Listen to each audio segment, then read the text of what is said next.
భార్యకి ఇష్టం లేకుండా భర్త ఆమెతో శారీరకంగా కలవాలనుకుంటున్నాడు. అప్పుడు భార్య యొక్క పరిస్థితి ఏంటి? లీగల్‌గా ఆమెకున్నటువంటి రక్షణ ఏంటి? అలా లేదండి. భారతదేశంలో భార్యకి లైంగిక విషయంలో ఎలాంటి రక్షణ, హ్మ్. హక్కులైతే ఏమి లేవు. హ్మ్. భారతదేశంలో మ్యారిటల్ రేప్ అంటారు దాన్ని. Okay. Marital rape is not crime in India. హ్మ్. అంటే భార్యను భర్త గనక శారీరకంగా, సెక్సువల్గా ఆమెను బలవంతం చేస్తే, ఓకేనా, బలవంతంగా ఆమెను అనుభవిస్తే ఆమె ఎలాంటి కేసులు పెట్టే రైట్ అయితే లేదు భారతదేశంలో. ఓకే. దాన్ని మ్యారిటల్ రేప్ అంటాం. దాని మీద ఏదో ఉద్యమం నడుస్తుంది, అది వేరే విషయం. హ్మ్. మ్యారిటల్ రేప్ అనేది ఇండియాలో క్రైమ్ అయితే కాదు, లీగల్ అది. లీగల్. భార్యను భర్త అని బలవంతంగానో ఇంకో రకంగా ఏంటి ఆమెతో ఉండే అవకాశం అయితే ఉంది. అంతే తప్ప ఆమె నా భర్త నా మీద బలవంతం చేశాడు, నా భర్తను రేప్ చేయబోయాడు, లేదా రేప్ అటెంప్ట్ చేశాడు అని చెప్పి కేసు పెట్టినా లేదు, ఆ చట్టంలో అయితే లేదు. హ్మ్. కాకపోతే ఆమె డౌరీ హరాస్మెంట్ ఇప్పుడు 498 85 BNS ఉంది కదా, దాని కింద నన్ను కొట్టాడు, తిట్టాడు, ఆ రకమైన కేసులు పెట్టే అవకాశం ఉండదు తప్ప హ్మ్. రేపు పరంగా అంటే నన్ను బలవంతంగా అనుభవించడానికి ప్రయత్నం చేశాడు, లేకపోతే నన్ను ఎక్కడ పట్టుకున్నాడు అని అలా ఉండదు. అలా లేదు. అలాంటి భార్యాభర్తల బంధానికి ఇక అనుబంధం ఏముందండి, దానికి మీనింగ్ ఏముంది? అక్కడ భార్యకి స్వేచ్ఛ ఎక్కడ ఉంది మరి? స్వేచ్ఛ కాదండి నేను అనేది, మన చట్టంలో ఉన్నది చెప్తున్నాను. స్వేచ్ఛ అంటే మీ ఉద్దేశంలో లైంగిక విషయాల్లో స్వేచ్ఛ అంటున్నారా? లైంగిక విషయాలు. లైంగిక స్వేచ్ఛ అనేది చెప్పింది కదా supreme court, adultery is not crime అని చెప్పి. ఇంకా స్వేచ్ఛ ఏం కావాలండి వాళ్ళకి? హ్మ్. మీకు అర్థమైంది కదా, జడ్జిమెంట్ ఉంది కదా క్రిస్టల్ క్లియర్గా. హ్మ్. లైంగికంగా ఒక మహిళ ఒక పురుషుడితో, లేదా ఒక పురుషుడు ఇంకొకరితో పెట్టుకుంటే వ్యభిచారం నేరం కాదని క్లియర్గా చెప్తూనే ఉంది కదా. అదే చెప్పింది ఇండియన్ కాన్స్టిట్యూషన్. దాని మీద ఒక జడ్జిమెంట్ మీకు చదివి మొత్తం రోజు పెడదాం, పెద్ద సబ్జెక్ట్ అవుతుంది. సో దాంట్లో క్రిస్టల్ క్లియర్గా సుప్రీంకోర్టు వారు గమనించి ఏంటంటే ఇలాగా లైంగిక ఆనందం పొందడం కూడా జీవించే హక్కులో భాగం కాబట్టి ఆమె ఎవరితోనైనా ఉండొచ్చు అని కూడా ఉంది కదా. అంతెందుకు, భర్త తన యొక్క గర్ల్ఫ్రెండ్ని తీసుకొచ్చి ఇంట్లో పెట్టుకోవచ్చు. జడ్జిమెంట్స్ ఆ విధంగా ఉన్నాయి. సో ఇప్పుడు దానికి ఇంకా మీకు స్వేచ్ఛ ఇంకేం కావాలి? స్వేచ్ఛ అంటే అదే కదా. ఇంకోటి, స్వచ్ఛంద వ్యభిచారం నేరం కాదు భారతదేశంలో. ఒక మహిళ తనకు తానుగా వ్యభిచారం చేస్తే it is not crime in India. ఆమెను బాధితురాలుగా చూడాలని చెప్పి చట్టం చెప్తుంది. మరి ఇంకేం స్వేచ్ఛ కావాలి మీకు? మీరు అనుకున్న స్వేచ్ఛ ఏంటి? మీరు అనుకున్నది అదే కదా స్వేచ్ఛ అంటే, అది. అంతేగాని ఇప్పుడు భార్యాభర్తల బంధాల్లో కూడా రెస్ట్రిక్షన్స్ ఇంకోటి పెడితే ఇంకా అది బంధం ఎట్లా అవుతుంది సార్?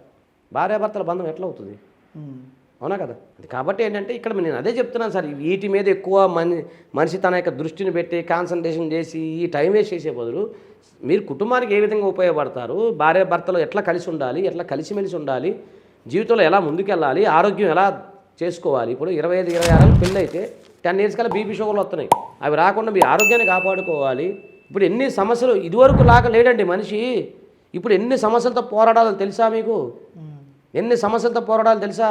ఒక్క సమస్య కాదు, ఒక మనిషికి 100 రకాల సమస్యలు ఉంటున్నాయి, టెన్షన్స్ ఉంటున్నాయి. ఒక్క మనిషి 24 hours దినచర్యలో నేను ఒక మాట చెప్తే వింటారా? దినచర్య పొద్దున్న లేకంగానే ఆడికి బాత్రూమ్ రాదు, అదొక మలబద్ధక సమస్య స్టార్ట్ అవుతుంది. నేను అందరి గురించి మాట్లాడలే, ఒక మనిషికి చెప్తున్న ప్రధాన సమస్య ఆడికి బాత్రూమ్ రాదు, మలబద్ధకం సమస్య. అక్కడి నుంచి ఆడికి ఇరిటేషను, ఆ బౌల్ ప్రాబ్లం ఉంటుంది కదా, ఆ బౌల్ ప్రాబ్లం వస్తుంది, అది రాదు. అది కొట్టుకున్నాక 2 గంటలు అక్కడే సరిపోతుంది టైము. అదొక సమస్య స్టార్ట్ అవుద్దా? లేకంగానే ఆ ఫుడ్ తింటే కొంతమందికి ఒకటి తింటే ఒకటి అరగదు, ఒకటి తింటే ఇంకోటి అరగదు, ఎలర్జీ ప్రాబ్లమా. అక్కడి నుంచి బండి తీసుకుని స్టార్ట్ అయ్యి బండి పెట్రోల్ కొట్టుకుని బయలుదేరి ట్రాఫిక్ ప్రాబ్లమా. రాగానే ఆఫీస్కి రాగానే మళ్ళీ అక్కడ మెంటల్ ప్రెజరా, మళ్ళీ అదైపోతుంది. మన ఇంటికి పోయేసరికి మళ్ళీ ఇక్కడి నుంచి ట్రాఫిక్ ప్రాబ్లమా. చూడండి, ఇది అయిపోయిన తర్వాత సాయంత్రం మళ్ళీ ఫుడ్ ఏం తినాలి, ఏంటి, పిల్లలు వస్తే స్కూల్ నుంచి వస్తే వాళ్ళకి ఏం చేయాలి, వాళ్ళ ఫీజులు ఏంటి, వాళ్ళ కథ ఏంటి, కార్యక్రమాలు ఏంటి, అవునా. మళ్ళీ ఈ లోపల ఏదో పంచాయతీ, ఫ్రెండ్ పంచాయతో లేకపోతే ఈ లఫుడ్ పంచాయతీలు నెత్తి మీదకి వస్తాయా? ఈ లోపల ఎక్కడో ఒక అమ్మాయిని ఒక అబ్బాయి మర్డర్ చేశాడని చెప్పి నువ్వు ఇన్స్టాలో చూసినప్పుడు ఇదొక మానసిక వేదన. ఎక్కడో ఏదో యాక్సిడెంట్ అయ్యి 10 మంది చచ్చిపోయారు, ఇదొక బాధ. ఇది వాళ్ళ బాధ ఏందో మనకు కూడా అదే మానసిక వేదన. ఇది అయిపోయిందా? మళ్ళీ నిద్రపోయినా నిద్ర రాదు, బాసు తిట్టాడనో, లేకపోతే రేపు పొద్దున అసైన్మెంట్సా, మీరు ఏమంటారు, రేపు జరిగేదని అసైన్మెంట్స్ అనో, లేదా రేపు ప్రోగ్రామ్ డిజైనింగ్కి నైట్ 12కి నిద్ర రాదు. మళ్ళీ పొద్దున్న నిద్ర లేక సమస్య, మళ్ళీ లేకగానే మళ్ళీ ఇది ప్రాబ్లమా. నీకు రొటేషన్ ఎన్ని ప్రాబ్లమ్స్ వస్తాయి. ఇదే కాకుండా మధ్యలో అనారోగ్య సమస్యలు, జ్వరము, దగ్గు, తలనొప్పి, ఈ కరోనా వచ్చిన కాంచి రకరకాల జబ్బులు, రకరకాల గుండె జబ్బులు, ఆ జబ్బులు, ఇన్ని రకాల సమస్యలతో మనిషి కొట్టుమిట్టాడుతున్నాడు ఈరోజు, అవునా కదా. దీంతో పాటు ఆర్థిక బాధలు. ఈరోజు ఉన్న డాలర్ విలువ రేపు లేదు, 90 రూపాయలకి వెళ్ళిపోయింది డాలర్ విలువ. ఈరోజు మీరు 10,000 రూపాయలు, మీకు 20,000 రూపాయలు, 30,000 రూపాయలు మీకు జీతం ఇస్తే 1 monthలో దాని యొక్క జీతం 30,000 అయితే ఈరోజు 27,000 మీ జీతం, అవునా కదా. నెక్స్ట్ ఇయర్కి 20,000 మీ జీతం. అట్లా లెక్క పేరుకి 30,000 ఉండొచ్చు, కానీ దాని యొక్క కరెన్సీ తగ్గిపోతుందా రోజుకి, అవునా. అమ్మబోతే అడివి, కొనబోతే కొరివి. మరి ఏంది చెప్పండి, మీరు చెప్పండి సార్. ఏం సమస్యలు భారతదేశంలో? ప్రతి మనిషికి ఒక సమస్య ఉంటుంది.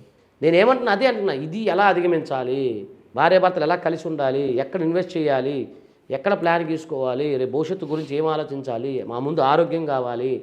సార్ 2 రేగ్గాలు తింటే అరగలేదు సార్. ఒక పిల్లోడికి 25 సంవత్సరాల కుర్రోడికి, ఆడు మీ ఫ్రెండే, ఎవడో కాదు. మీ వయసు అంతా 23, 24 తెలియదు, వాడు వయసు 24, మీ ఇద్దరు వయసే. ఇన్ని 2 రేగ్గాలు తింటే ఆడు కడుపులో నొప్పి వచ్చి 2 రోజులు ఏడ్చిండు.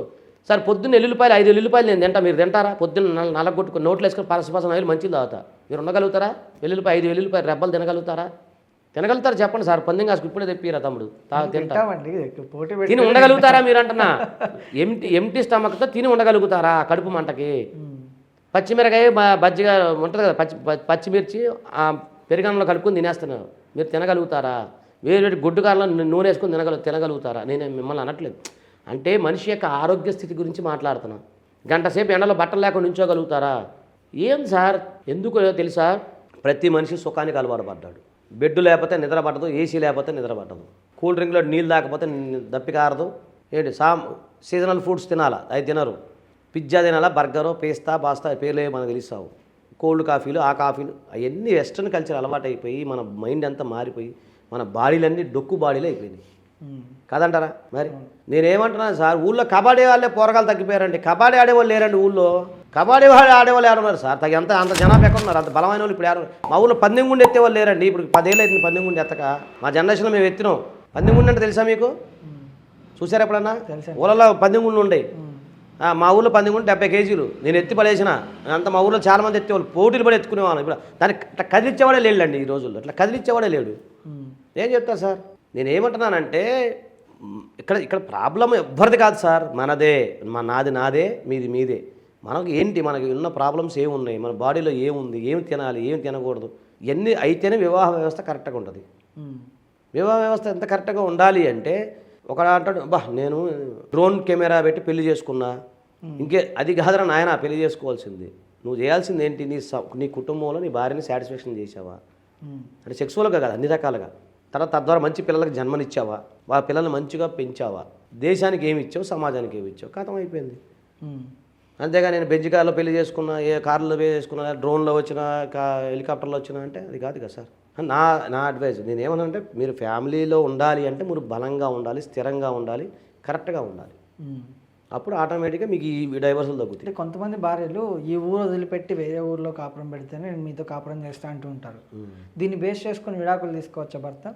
ఖచ్చితంగా తీసుకోవచ్చండి. ఇక్కడ భార్యాభర్తల బంధాల విషయంలో ఏమవుతుందంటే, మీరు చేయాల్సింది ఏంటంటే, ఎప్పుడైనా సరే భార్య కనుక మిమ్మల్ని ఊరంటే ఇన్ ద సెన్స్ తల్లిదండ్రులు వదిలిపెట్టరమ్మని, వేరే దగ్గర కాపురం పెడదాము, ఇక్కడ వద్దు, నా వల్ల అవ్వట్లేదని చెప్పి మిమ్మల్ని అరెస్ట్ చేస్తే కూడా భర్తకి అది కూడా హరాస్మెంటే అని చెప్పి చెప్పడం జరిగింది. అది కూడా క్రూయల్టీ అని చెప్పి డైవర్స్ మంజూరైంది. ఓకే. కాబట్టి భార్య కనుక భర్తను వేరే కాపురం పెట్టి తల్లిదండ్రులు వదిలి రమ్మన్నా కూడా యూ కెన్ ఫైల్. లేకపోతే భర్త భార్యని చంపాలని చూస్తున్నాడు, లేకపోతే భార్య భర్తను చంపాలని చూస్తుంది, ఏదో డ్రమ్ము గిమ్ము మీరు చెప్పారు అట్లాంటివి. ఇలాంటి సందర్భాల్లో లీగల్గా వాళ్ళకు ఉన్నటువంటి రెమెడీస్ ఏంటి? వాళ్ళ రైట్స్ అంటే ఏమి ఉండవండి. ప్రాణరక్షణ హక్కు అందరికీ ఉంది. నేనేమంటున్నాను, మీకు గనక మీ ప్రాణానికి గనక హాని కలిగితే ఒక వ్యక్తి మీ పైన దాడి చేస్తానికి మీకు ప్రయత్నం చేస్తే మీరు అతను చంపేయచ్చు. ఒక మహిళ పైన ఒక అతను రేప్ చేయడానికో లేకపోతే ఆ పైన ఇంకో అటెంప్ట్ మనం చూస్తూ ఉంటాం కదా, అటెంప్ట్ చేయడానికి వచ్చినప్పుడు ఆ మహిళ అతను చంపేయచ్చు. ఎందుకు? నేను అదే నోట్ దిస్ పాయింట్ గుర్తుపెట్టాను. ప్రాణరక్షణ కోసం, ప్రాణరక్షణ హక్కు అది మీకుంది, నాకుంది. నా మీద ఎవరైనా అటాక్ చేయబోతే అది నిజంగా అటాక్ చేయడానికి నాకు ప్రాణానికి రక్షణ లేనప్పుడు నేను చంపేయచ్చు అతన్ని. సెల్ఫ్ డిఫెన్స్ అనేది ఖచ్చితంగా ఉంది. అది భారత రాజ్యాంగం ఇచ్చిన హక్కు, బిఎన్ఎస్లో ఉంది, ఇండియన్ పీనల్ కోడ్లో ఉంది. సో అంటే సెల్ఫ్ డిఫెన్స్లో భాగంగా పోలీసుల్ని కూడా మనం తిరిగి కొట్టచ్చు అంటే ఎక్కడ వస్తుంది అంటే, 2 విధి నిర్వహణలో ఉన్న పోలీసు కొట్టే రైట్ అయితే లేదు. వేరే వ్యక్తి మిమ్మల్ని కొడుతున్నాడు అంటే మళ్ళీ పోలీసు వ్యవస్థ మన సబ్జెక్ట్ డివిషన్ అవుతుంది. కాకపోతే మళ్ళీ చెప్తున్నాను, మామూలుగా ఏంటంటే పోలీసు వారికి మనల్ని కొట్టే రైట్ లేదు. అలాగే మన చట్టంలో మనం ఏంటంటే చట్టంని చేతిలో తీసుకునే రైట్ మనకు లేదు. ఇక్కడ విధి నిర్వహణలో ఉన్న పోలీసా, జనరల్ పోలీస్ అనేది మనం చూసుకోవాలి. అక్కడ విధి నిర్వహణ అతను లేనప్పుడు అతను ఆయన డ్యూటీ ఆయన చేస్తున్నాడు కూడా మనం అతను కలిస్తే మన కేసు పడుతుంది, అంతే కదా. సో అలా కాకుండా అంటే కొంతమంది పోలీసులు విధి నిర్వహణలో భాగంగానే కొడుతూ ఉంటారు. అవును, కొట్టే రైట్ లేదు కదండి వాళ్ళకి. లేదు, అందరికి తెలిసిన విషయమే. పోలీసులు కొట్టే రైట్ అయితే లేదు. మరి అలాంటి సందర్భాల్లో డిఫెండ్ చేసుకోవచ్చు. డిఫెండ్ అంటే అదే చెప్తున్నా కదా, ప్రాణరక్షణకి సంబంధించి మీ ప్రాణానికి హాని ఉన్నప్పుడు మీరు డిఫెండ్ చేసుకోవచ్చు. కాకపోతే దాన్ని ప్రూవ్ చేయాల్సింది మన మీద ఉంటుంది. అదొకటి. ఇక్కడ పోలీస్ అనే కాదు సార్ నేను అనేది, పోలీసు లేకపోతే మిలిటరీ అన్నీ కాదు. మీ ప్రాణరక్షణ కోసం మీరు ఏ పని తప్పు చేయలేదు, మీకేమి తెలియదు, మీరు లా అబైడింగ్ సిటిజను, ఓకేనా, లా అబైడింగ్ సిటిజను, మీరు ఏ నేరం చేయలేదు, మీరు లా అబైడింగ్ మీ పని మీరు చేసుకుంటున్నారు. సడన్గా ఒక దొంగో లేక ఒక వ్యక్తో ఆడు పోలీసా దొంగ మనకి ఎక్కడ తెలుసుద్ది? పోలీస్ డ్రెస్లు వేసుకొస్తే పోలీస్ అయిపోతారా? అర్థమైందా? పోలీస్ డ్రెస్ వేసుకుంటే పోలీస్ అయిపోతారండి? అలా కాదు కదా. ఆ దొంగో ఇప్పుడు నేను కూడా పోలీస్ డ్రెస్ వేసుకుని పోలీస్ అయిపోతానా? అట్లా కాదు కదా. ఏ డ్రెస్సులు వచ్చినా మనకు అనవసరం. మీ మీద మీరు నడుచుకుంటే వాకింగ్కి వెళ్తున్నారు, మీరు లేదా ఎక్కడికో వెళ్తున్నారు, ఇంట్లో ఉన్నారు, లేదా మీ కుటుంబం తీసుకుని బయటికి వెళ్ళారు, ఎవరు మీ మీద దాడి చేశారు, చంపడానికి మీరు ప్రయత్నం చేశారు, లేదా మీ ప్రత్యర్థులు మిమ్మల్ని దారిగా చంపడానికి ప్రయత్నం చేశారు, మీకు ప్రాణ రక్షణ అవసరం. అప్పుడు పోలీసులు వచ్చి మిమ్మల్ని రక్షించరుగా, ఎవరు వచ్చి రక్షించరుగా. మీ ప్రాణాన్ని కాపాడుకోవాల్సిన బాధ్యత మీ పైన ఉంటుంది. సో అప్పుడు మీరు ఖచ్చితంగా అతను చంపొచ్చు. అది మహిళలైనా పురుషులైనా నేను చెప్పేది అది రక్షణ. నేను చెప్పేది సెల్ఫ్ డిఫెన్స్ గురించి మాట్లాడుతున్నాను. అదే వేరే రకంగా మీరు ఎవరు తీసుకోవద్దు. భార్య భర్తని సరిగ్గా చూసుకోవడం లేదు, అతని బట్టలు ఉతకడం కానీ లేకపోతే అతనికి సరిగ్గా వండి పెట్టడం లేదు, వీటిని బేస్ చేసుకొని ఆయన విడాకులు అప్లై చేయొచ్చా? ఖచ్చితంగా అండి, ఖచ్చితంగా అప్లై చేయొచ్చు. ఒక జడ్జిమెంట్లో సుప్రీంకోర్టు వారు ఏం చెప్పారంటే, భార్య అన్నం అనట్లా. ఇప్పుడు చెప్పాక ఇందాక మీకు స్విగో టమాటా గురించి, అదే జొమాటా టమాటా అవసరం నాకు జొమాటా మాకు తెలియదండి అవన్నీ చెప్తున్నాను. వాటి గురించి నేను మాట్లాడేటప్పుడు నీకు క్లియర్గా చెప్తున్నాను. భార్య భర్తకి తిండి పెట్టకపోయినా, అతని యొక్క సంబంధించిన ఏదైనా చేయకపోయినా, అతను కొన్ని సంవత్సరాల బట్టి బయట తింటున్నప్పుడు అతనికి అనారోగ్యం వచ్చింది. సో అది కూడా మన లైంగికంగా అలాగే శారీరకంగా సంసార విషయంలో ఫుడ్ కూడా ఒక భాగమే కదా. అవును. కాబట్టి ఏంటంటే అలాంటి సందర్భాలు కూడా ఇట్లీస్ట్ క్రుయాలిటీ గ్రౌండ్. ఇంకోటి తాలిబొట్టు ధరించకపోయినా డైవర్స్ పొందొచ్చు. తెలుసా మీకు? ఒక మహిళ సింధూరం ధరించకపోయినా తాలిబొట్టు, సింధూరం కానీ తాలిబొట్టు కానీ వేసుకోకపోయినా కూడా ఇల్లిస్టు క్రియాలిటీ గ్రౌండే. అలాగే మిమ్మల్ని మిమ్మల్ని అంటే మీరే అనుకోమాకండి, జనరల్గా చెప్తున్నాను. అదేమైతే భర్తని 10 మందిలో అవమానపరిచినా, లేదా 10 మందిలో అతనికి పేర్లు ఉంటాయి కదా, బక్కోడ, సన్నోడ, పొట్టోడ, ఎర్రోడ, కర్రోడ ఉంటాయి కదా, అలా పిలిచి అవమానపరిచిన, అతని గురించి బ్యాడ్గా చెప్పిన, లేదా అతని గురించి ఈమెయిల్స్లో మా ఆయన ఎలా అంటాడు, చేతగాన యాదవాని సన్నాసి అని చెప్పి వేరే వాళ్ళ గురించి చెప్పినా కూడా మీరు క్రూయాలిటీ గ్రౌండ్ కింద డైవర్స్ పొందొచ్చు. అది క్రిస్టల్ క్లియర్గా ఉంటుంది. సేమ్ అప్లికబుల్ టు భార్య కూడా అంతే, సేమ్ వైసా వర్స ఇది భార్య భర్తల బంధం ఉంటుంది.